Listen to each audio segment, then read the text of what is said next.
मैं ज्योति पारिक और आपका हमारे महाविद्यालय श्रीमती मोहरी देवी तापड़िया कन्या महाविद्यालय के इस यूट्यूब चैनल पर एक बार फिर से स्वागत है। लास्ट वीडियो में हम अपने बीए फर्स्ट ईयर के भौतिक भूगोल के अंतर्गत हम बादल और वर्षा के बारे में पढ़ रहे थे और आज के वीडियो में हम वर्षा को प्रभावित करने वाले जो कारक हैं उन कारकों के बारे में हम पढ़ने जा रहे हैं। देखिए, वर्षा को प्रभावित करने वाला पहला हमारा कारक है विषुवत रेखा से दूरी। पहला कारक है विषुवत रेखा से दूरी। देखिए, वर्षा को प्रभावित करने वाले अनेक कारक हैं, अनेक कारक वर्षा को प्रभावित करते हैं, जिसमें हमारा पहला कारक है विषुवत रेखा से दूरी। तो इसमें देखिए, जैसे जैसे हम विषुवत रेखा से दूर जाएंगे वैसे वैसे वर्षा की मात्रा में कमी आती जाएगी और सर्वाधिक जो वर्षा है वो विषुवत रेखा पर होती है। विषुवत रेखा मतलब 0 डिग्री अक्षांश के ऊपर, 0 डिग्री अक्षांश के ऊपर विश्व की सर्वाधिक वर्षा होती है, क्योंकि यहाँ पर गर्मियों के दिनों में सूर्य सीधा चमकता है और सूर्य लंबवत चमकता है। सूर्य लंबवत चमकने से यहाँ का तापमान अधिक रहता है और तापमान अधिक होने के कारण से यहाँ पे वाष्पन भी अधिक होता है और वाष्पन अधिक होने से बादल बनते हैं, वाष्पन क्रिया से बादल बनते हैं और वर्षा होती है। और जैसे जैसे विषुवत रेखा से दूर जाएंगे वैसे वैसे वर्षा की मात्रा में कमी आती जाएगी और हम ध्रुवों पर 90 डिग्री अक्षांशों पर देखिए बहुत ही कम वर्षा होती है, ठीक है। और सर्वाधिक वर्षा कहाँ पर होगी?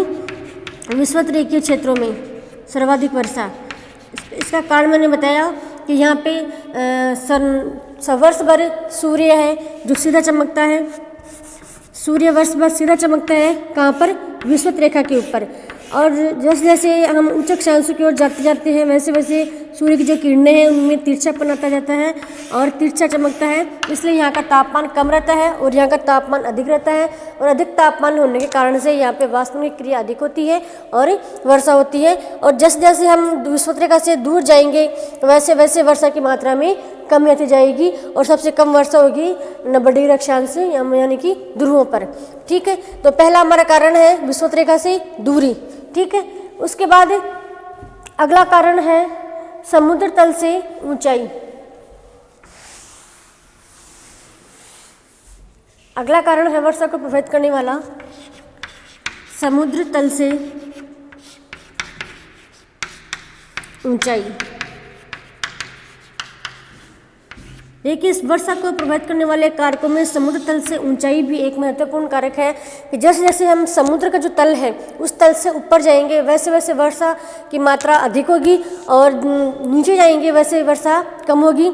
इसी कारण जो मैदानी भाग है, मैदानी भागों में वर्षा कम होती है और जो पर्वतों की जो चोटियाँ हैं पर्वतों पर वर्षा अधिक होती है, क्योंकि जो आर्द्र जो पवनें हैं, जो आर्द्र हवाएं हैं वो पर्वतों से टकराती है और पर्वतों से टकराने के बाद उसी स्थान पर वर्षा कर देती है। और मैदानी भागों में वर्षा बहुत ही कम मात्रा में इसलिए हो पाती है क्योंकि उनके हवाओं के टकराने के लिए कोई माध्यम नहीं होता है, इसीलिए मैदानी भागों में कम वर्षा होती है और जो ऊंचाई पर मतलब पर्वतों पर अधिक वर्षा होती है। तो समुद्र तल से ऊंचाई का भी वर्षा को प्रभावित करने वाला एक महत्वपूर्ण कारक माना जाता है, ठीक है।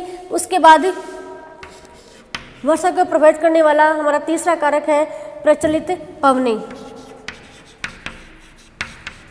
प्रचलित पवनें, देखिए प्रचलित जो पवनें हैं, पवने को भी वर्षा के प्रभावित करने वाले कारकों में एक महत्वपूर्ण कारक माना जाता है, क्योंकि जो आर्द्र पवने हैं, आर्द्र पवने कहाँ से आती है? समुद्र से। जो पवने समुद्र से यानी कि जलखंड से स्थलखंड की ओर चलती है वो पवने आर्द्र पवने होती है। उन पवनों में भरपूर आर्द्रता होती है क्योंकि वो जलीय भाग से चलती है। अगर जो पवने जलीय भाग से स्थलीय भाग की ओर चलती है वो पवने अधिक मात्रा में वर्षा करती है और जो पवने स्थलखंड से जलखंड की ओर चलती है वो पवने बहुत ही शुष्क होती है और उन पवनों से बिल्कुल भी वर्षा नहीं होती है। जैसे आप देख सकते हैं कि आपका जो दक्षिण भारत है, दक्षिण भारत में जो पवने दक्षिण पश्चिमी पवने जो हिंद महासागर से चलती है और भारत की ओर चलती है वो पवने मानसूनी पवने होती है, उन्हीं के द्वारा भारत में वर्षा होती है। और जो पवने स्थलखंड से महासागर की ओर चलती है वो पवने बिल्कुल भी शुष्क होती है क्योंकि स्थलखंड से चलती है। स्थलखंड से चलने के कारण से उनमें कोई भी आर्द्रता नहीं होती है, इसलिए उनसे वर्षा बहुत ही कम होती है, बिल्कुल न के बराबर उनसे वर्षा होती है, ठीक है। तो ये हमारा अगला कारक हो गया प्रचलित पवने, मतलब जो पवने जलीय खंड से चलेगी उनसे अधिक वर्षा होगी क्योंकि उनमें भरपूर आर्द्रता होगी, और जो पवने स्थल खंड से वो चलेगी वो बिल्कुल ही शुष्क पवने होगी और उनसे बिल्कुल भी वर्षा नहीं हो पाएगी। ठीक है, इसके बाद हमारा अगला कारक है महासागरीय जलधाराएं। महासागरीय जलधाराएं, देखिए महासागरीय जो जलधाराएं हैं वो भी वर्षा को प्रभावित करने वाले कारकों में मानी जाती है, क्योंकि जो पवने जो ठंडी जलधाराएं हैं, जो ठंडी जलधाराओं से होकर चलती है उनसे बहुत ही कम मात्रा में वर्षा होती है, और जो पवने गर्म जलधाराओं से होकर बहती है उनमें अधिक मात्रा में वर्षा हो पाती है। इसलिए जो महासागरीय जो धाराएं हैं वो भी वर्षा को प्रभावित करने वाले महत्वपूर्ण कारक माने जाते हैं। मतलब जो पवने हैं, जो पवने जिनके मार्ग में अगर ठंडी जलधाराएं आ रही है, ठंडी महासागरीय धाराएं आ रही है, उनसे बिल्कुल भी जल ग्रहण करने की क्षमता उनमें नहीं होगी, मतलब उनमें बिल्कुल भी आर्द्रता नहीं होगी, तो ये वर्षा नहीं कर पाएगी। और जो पवने वो गर्म जलधाराओं से होकर बह रही है उनमें भरपूर आर्द्रता होगी और इसलिए वो अधिक मात्रा में वर्षा कर पाएगी। इसलिए महासागरीय जो जलधाराएं हैं वो भी वर्षा को प्रभावित करती हैं।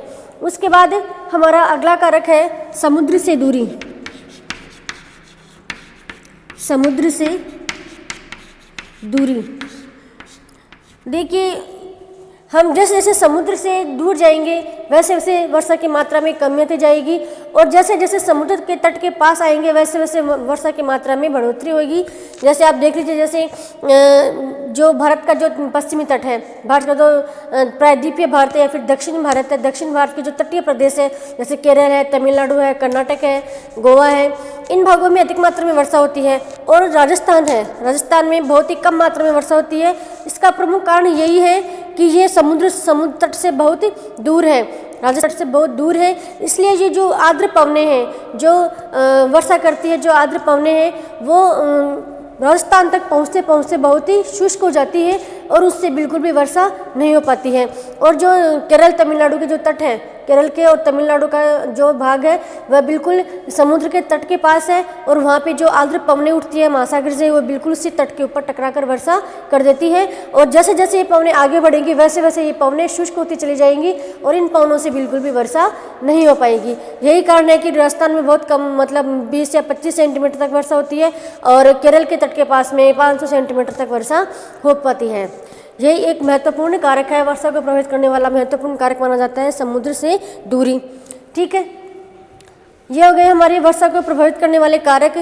उसके बाद हम देखते हैं कि जो वर्षा का जो भूमंडलीय वितरण है, अगला हमारा टॉपिक है वर्षा का भूमंडलीय वितरण।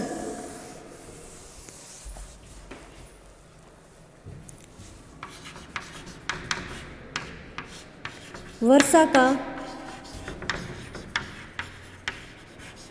भूमंडलीय वितरण।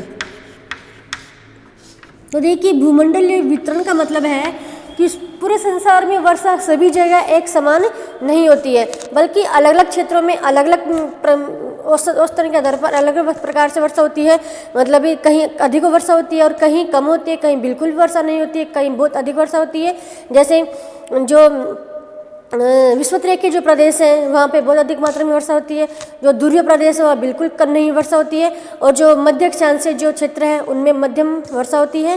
तो इस प्रकार से जो संसार में जो वर्षा का जो वितरण है उसके बारे में हम देखते हैं। देखिए, असमान वर्षा वितरण के आधार पर संसार को 4 भागों में बांटा गया है। पहला क्षेत्र है अधिक वर्षा वाले क्षेत्र। पहला है अधिक वर्षा वाले क्षेत्र, अधिक वर्षा वाले क्षेत्र। तो देखिए, ऐसे क्षेत्र जहाँ पर 200 सेंटीमीटर से अधिक वर्षा होती है, 200 सेंटीमीटर से अधिक वर्षा होती है, उस क्षेत्रों को हम रखते हैं अधिक वर्षा वाले क्षेत्रों में। ठीक है, वर्षा का औसत कितना है? 200 सेंटीमीटर से अधिक। और ऐसे क्षेत्र कहाँ मिलते हैं? भूमध्य रेखीय क्षेत्रों में। भूमध्य रेखा के जो आसपास के क्षेत्र हैं, भूमध्य रेखीय क्षेत्रों में अधिक वर्षा होती है। क्यों? क्योंकि इसके बारे में मैंने पहले बताया है कि भूमध्य रेखा के ऊपर सूर्य वर्ष भर लंबवत चमकता है और लंबवत चमकने के कारण वहाँ पे तापमान अधिक रहता है और वाष्पन की क्रिया भी उस क्षेत्र में अधिक होती है और वाष्पन की क्रिया अधिक होने से महासागर का जो जल है वो वाष्प बनकर ऊपर उठता है और संघनन की क्रिया होती है, बादल बनते हैं और वर्षा होती है। और इस प्रकार की जो वर्षा होती है उसे हम कहते हैं संवहनीय वर्षा और वो होती है अधिकतर दोपहर बाद। इसके बारे में मैंने पिछले वीडियो में आपको बताया है।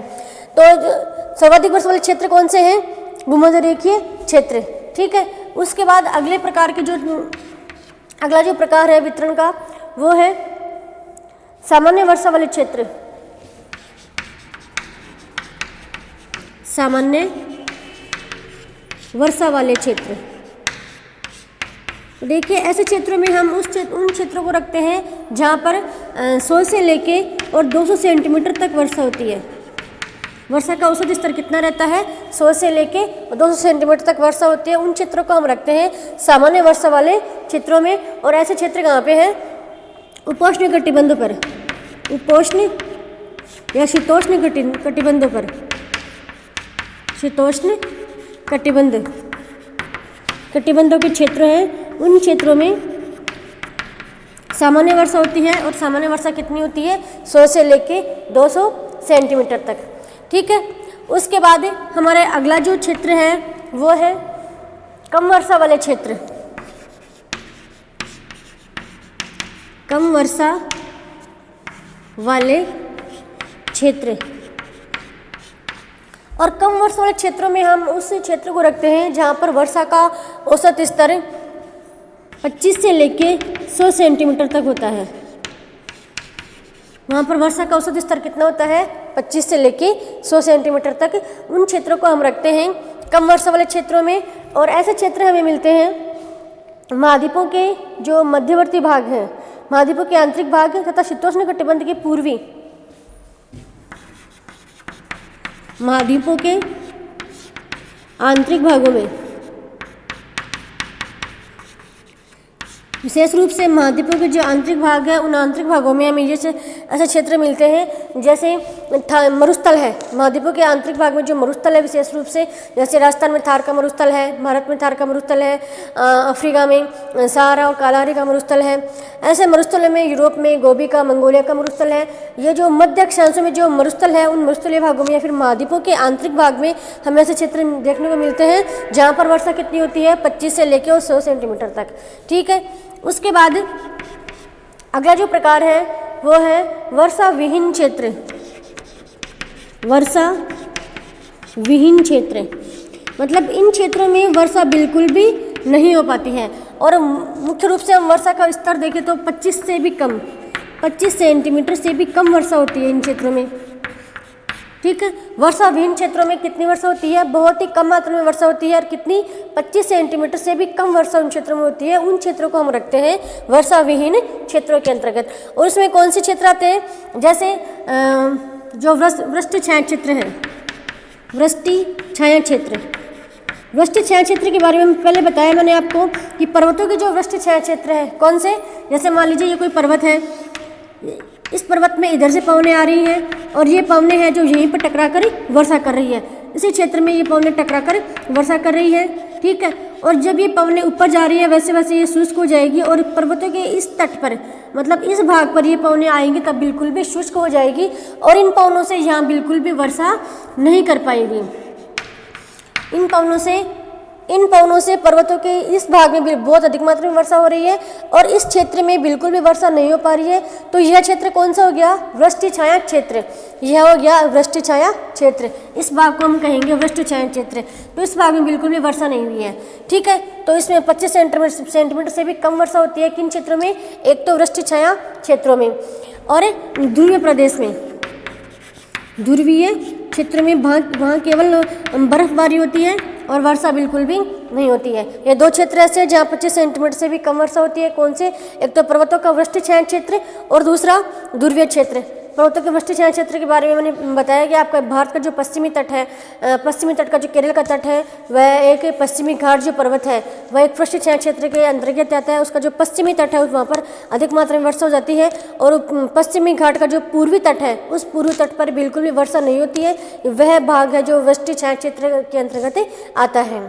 ठीक है, तो ये है हमारे वर्षा का भूमंडलीय वितरण। वर्षा को वितरण के आधार पर, विश्व में वितरण के आधार पर 4 भागों में बांटा गया है। पहला हमारा अधिक वर्षा वाले क्षेत्र है, दूसरे हैं सामान्य वर्षा वाले क्षेत्र, तीसरे हैं कम वर्षा वाले क्षेत्र, और चौथे हैं वर्षा विहीन क्षेत्र जहाँ पर बिल्कुल भी वर्षा नहीं हो पाती है। तो ये है हमारे वर्षा का भूमंडलीय वितरण। तो आज से हमारा वर्षा का जो टॉपिक है वो समाप्त होता है, और अब नेक्स्ट वीडियो में हम नया टॉपिक लेके आएंगे। तब तक के लिए धन्यवाद।